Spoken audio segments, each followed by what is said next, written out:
United States, Soviet Union, the two toughest countries in the world in this style of wrestling, going head-to-head. Vanny was very successful with that leg shot. You heard Coach Humphrey say yank on the head and go underneath. We'll see if Vanny listens to these instructions. And typically, Jeff, the Soviets are not as aggressive in the second period as they tend to be in the first. They have that scientific approach, a lot of technique, but they have a tendency to slow down. Well, their tendency is to score first and try to score heavy and then to hang on to that lead. I think it's important for Vanny to set a very strong pace for this second period and try to score quickly, thus putting the Soviet in a very tough position. But I believe there's a caution, and they're going to caution Vanny. You're allowed 2 cautions. If you receive your third, you're disqualified. And in a caution situation, you can put your opponent down on the mat as the Soviet here, or keep them on the feet. And Vanny defends that gut wrench very well there. So Tim Vanny receives his caution. Not really listening to his coach or to what you're saying, Jeff. He needs to be more aggressive because he's down, and he's got precious little time in order to catch up. 1 minute and 50 seconds remaining here in the second period. Tim Vanny down, and they're leaving him down a long time. It seems he's down here much too long. The Soviet hasn't scored any points. He has the lace leg here. And, oh, a great counter by Vanny, and he's able to reverse the Soviet. And that will now make it 8-5 in favor of the Soviet. Vanny is coming back. He needs a turn here. And this is where I feel the Americans need the work, is in this down wrestling. The Soviets are extremely good at it, and our collegiate style doesn't help us for international wrestling. So a reversal there by Tim Vanny of the United States to score 8-5. But again, they're leaving the Soviet down too long, too. Well, this will favor the Soviet. Vanny has been unable to turn him, and the Soviet, while laying there, can rest. Timmy! High cut! Come on, you gotta hustle! High cut! Get out there, he's tired! Timmy, you gotta have a good shot! Coach Jim Humphrey trying to get Tim Vanny fired up. He needs to have some points, and time is running out in this period. Nice shot there by Vanny, in on the leg. Well, if he can do what he did in the first period, the Soviet just dropped down. He didn't even bother to try to counter that because Vanny was able to score big points on him earlier. He dropped right down, and now Tim Vanny again is in this position where he has to turn the Soviet.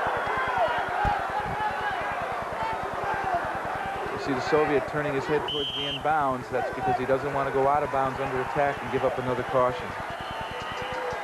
And so 1-point takedown for Vanny, kind of relinquished there by the Soviet. He has the lead. They're brought back up to their feet in the center of the mat. Time running down. Score right now 8-6. Favor of Karamchakov of the Soviet Union.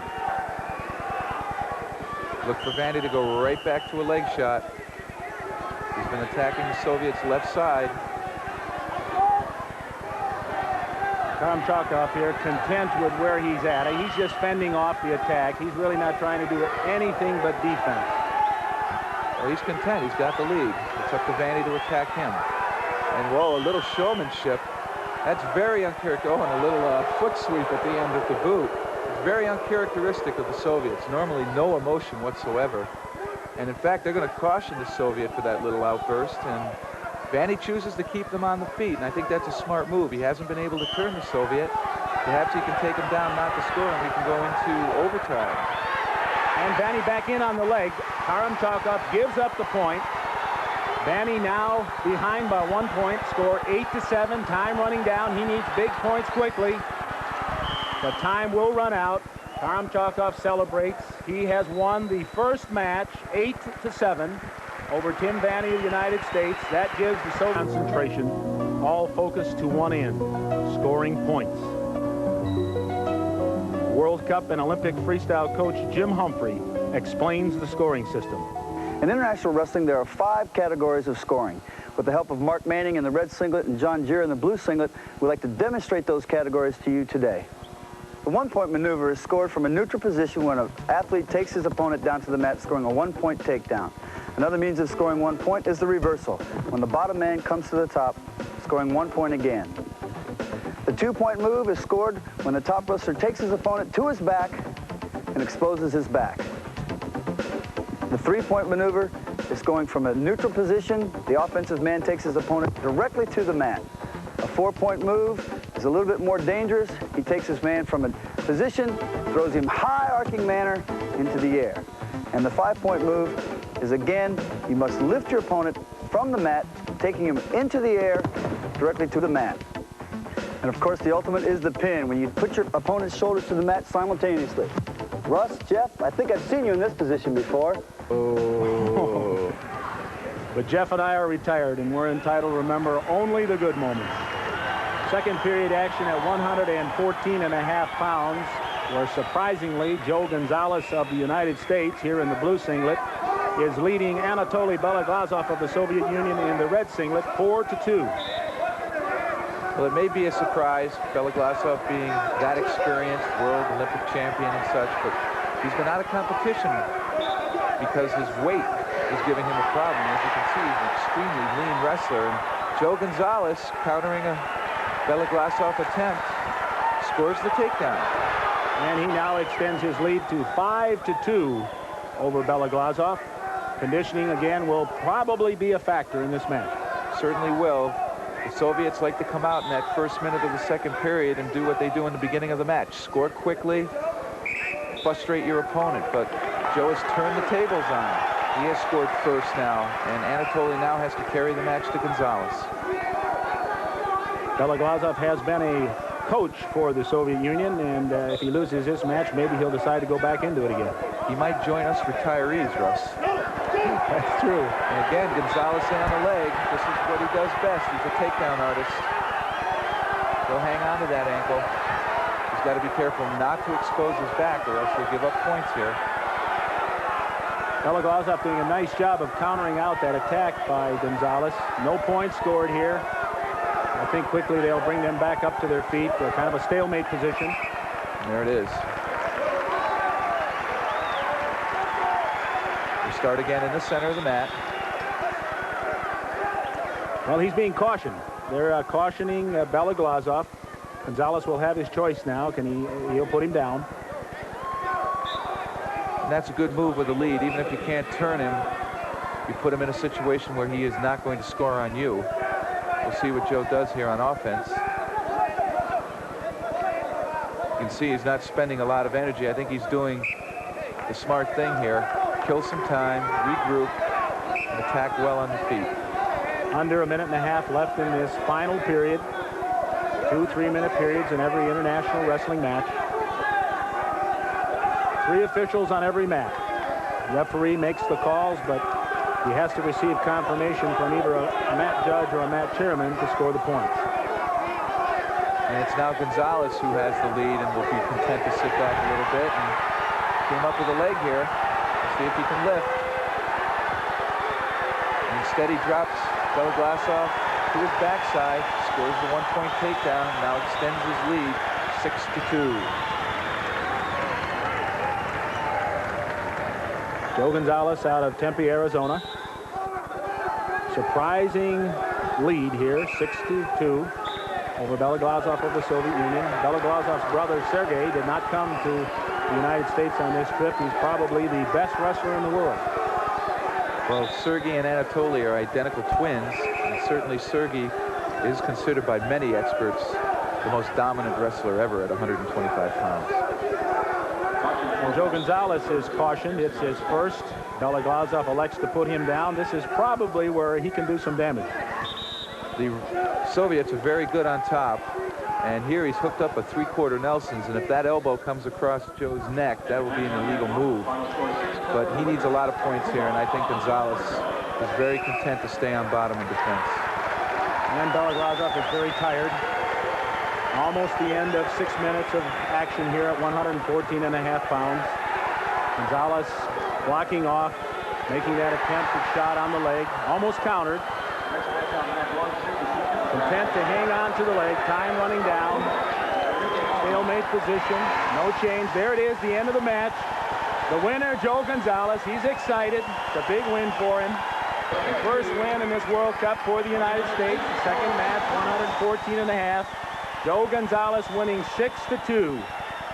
Now let's take a look at the final points scored here by Joe Gonzalez. He does a nice job of blocking off the attack by Beloglazov, then reaches across, posts on the knee, spins around behind, and gets the 1-point takedown. Now let's go to Jeff with the winner. Joe, you faced some injuries and some time off from competition. You just defeated the more experienced Soviet. Does that make you an upstart? I don't know if I'm the young upstart. He's about a year older than me, but the last time I wrestled him was 5 years ago, and he beat me bad. In fact, he pinned me. And this was kind of like a revenge match. I wanted him, and I came out on top. Gonzalez the winner, and that ties the team score 1-1 in the World Cup freestyle wrestling. Match second period action, 180.5 pounds. We're looking at Mike Sheets of the United States here in the blue singlet. He will be wrestling Alexander Tambatsev of the Soviet Union in the red singlet. Sheets is leading 2-1 as we start action here in the second period. The typical Soviet strategy is to come right out and score within the first minute, putting the pressure on your opponent. Sheets leads 2-1 right now, and if he could score, I feel that would put him in the driver's seat and force the Russian to come with him. Usually, in that situation, you leave yourself open and you can score. Tambatsev takes a shot, gets the takedown here. 1-point takedown for Tambatsev of the Soviet Union. That'll tie the match now at 2-2. Sheets needs to have a good defense here, not get turned. Mike's in great shape. I think conditioning will be a factor, and I think it'll play into Mike Sheets' hands. He's not necessarily an experienced international wrestler for him. No, he isn't. He's just graduated from college within the last 2 years, and he's developing as an international wrestler. And Mark Schultz right now reigns in that weight class, 3-time world champion. He's a little different, though, as a collegiate wrestler coming in, because he is very good on top. He's very good with his legs and can turn people, as well as being very good on his feet. And here we have a takedown into a gut wrench for a 2-point tilt as well. That was great execution by Mike Sheets. He took his opponent down, and without breaking or pausing, capitalizes on his opponent's frustration, takes him right into a gut wrench tilt, back exposure. He got 3 points total for those 2 moves. And he now leads 5-2 in this 180.5-pound match. And tight leg combinations here. He's got good torque with that leg in here. Tremendous torque on the Soviet. He'll continue to pull the Soviet towards him and look for back points, and almost had him there. He has to break 90 degrees, and there it was. There it was. That's worth 2 points. He increases lead now to 7-2. And if I were Mike Sheets, I'd freeze the Soviet right here. But instead, he let him go. I'd be happy with a 7-2 lead with a man on his back, and happy to stay there. Again, we're seeing that the United States, well-conditioned, coming on very strong in the latter period. But with a 7-2 lead now, Mike Sheets is definitely in the driver's seat.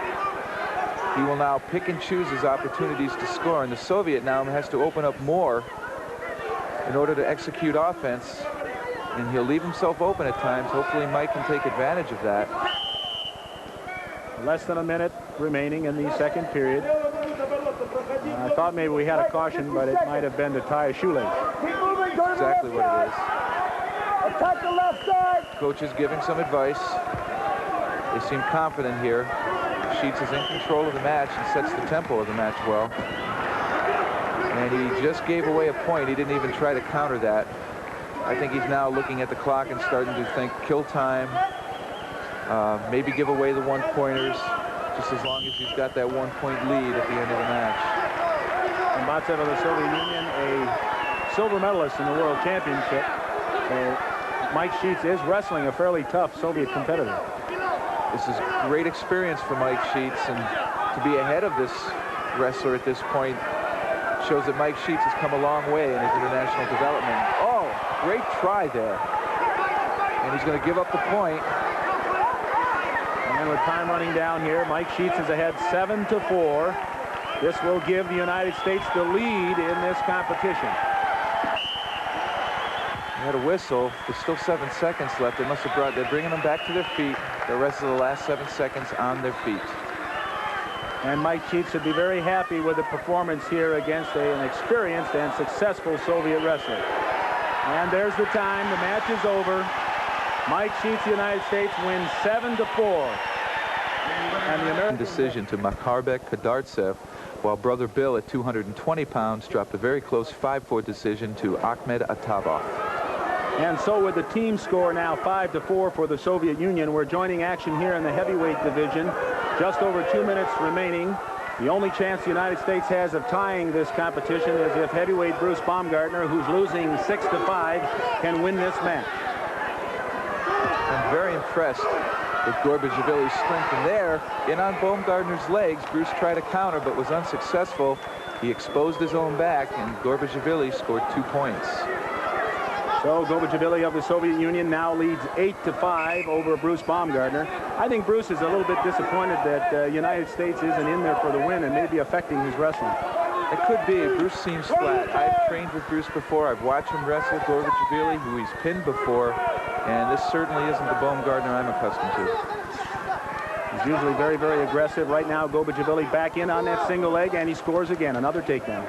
Gorbachevili is very tall and lanky, and he's got tremendous power. It's very surprising. Bruce is so much thicker than he is, and yet Gorbachevili just took him down there very easily. Well, these two have split matches previously, although of late Bruce Baumgartner has been the victor. I'm sure Bruce will be disappointed. The score now 9-5, favor of Gorbachevili of the Soviet Union. Bruce is in on a leg attack. This is usually Bruce's strength, and here you can see he's not even trying to finish. In fact, he's now on his side, a very poor position being. He just gave up exposure points there. That's 2 more points for the Soviet, making the score now 11-5. Well, Bruce giving us kind of a lackluster performance here. Gorbachevili has the lead, seems to be totally in control of this final match of this World Cup competition, which will, of course, give the victory to the Soviet Union. You can almost see it in Bruce's eyes. You just don't see the intensity there that I'm accustomed to. If I were trailing in this match right now, I'd be going full sprint to try and score some points, and Bruce just seems to be going through the motions. Here, Gorbachevili is actually going to give up a point, it seems. Well, we've seen it before. When you're ahead, there's no sense in making a mistake that'll score some back points. Soviet coach Ivan Yurigin. You've had some experience with that, man. Unfortunately, I came up on the short end. Well, I certainly feel the silver medal at Montreal in 1976 is something to be proud of. Well, Bruce Baumgartner scores a late takedown here. That brings the score to 11-6. A little bit too late, though. Well, Bruce has been undefeated here in this country. He's an Olympic champion, a world champion, and a good world champion, and I know he understands that today was not his day. And Gorbachevili takes the final shot here, but Bruce counters. Again, he scores another point to make the score 11-7 as time runs down. In the final period, final match, David Gorbachevili of the Soviet Union wins 11-7 in this match, and the Soviet Union wins the 1988 World Cup 6-4. And this typifies the frustrating day Bruce Baumgartner had. Gorbachevili initiates a double leg attack. Bruce fights to keep his balance. Gorbachevili gets to his feet, drives Bruce down, and Bruce will give up 3 on his way to scoring 1. Russ, you're with Coach Humphrey. He can't be happy. 6-4. Was it what you expected to lose to the Soviet Union? No, it's not what we expected at all, Russ. Metzger's match, getting stuck by the Soviet, Magomedov, was a real surprise to us. Andre had beaten him a couple of times. And I thought that in those last 3 weights, we were going to win a couple of those. And they were some close matches, some questionable officiating. And so it's just maybe we've got to strengthen our resolve until Seoul, work a little bit harder and just get in a little bit better shape. Think about our strategy a little bit more. I think the Soviets maybe controlled the mat a little bit better than we did today and maybe got a few more of the calls. Well, the coach isn't happy, and neither is Bruce. The Soviet Union wins the World Cup 6-4, and the United States has work to do before Seoul. And there'll always be another day to smile at, another battle to compete in, but you do it with pride and a little help from a friend. Nice thought. For Jeff Platnick, I'm Russ Hellickson, saying so long from Toledo, Ohio. Since the show was